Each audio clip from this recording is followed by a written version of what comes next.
Bagi teman-teman yang hendak membuat URL pada skrip Laravel, dapat menggunakan fitur URL Generation.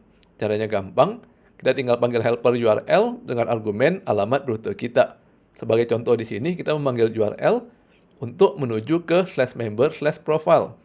Kalau kita jalankan di browser, maka skrip ini akan menghasilkan alamat lengkap menuju /member/profile. Kelebihan dari menggunakan helper URL adalah bagian depannya bisa mengikuti alamat yang kita gunakan pada browser.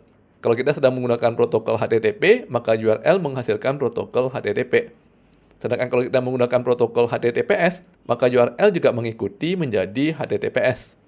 Begitu juga dengan nama domain yang sedang digunakan. Kalau kita ganti IP menjadi localhost, maka hasil URL mengikuti menjadi localhost.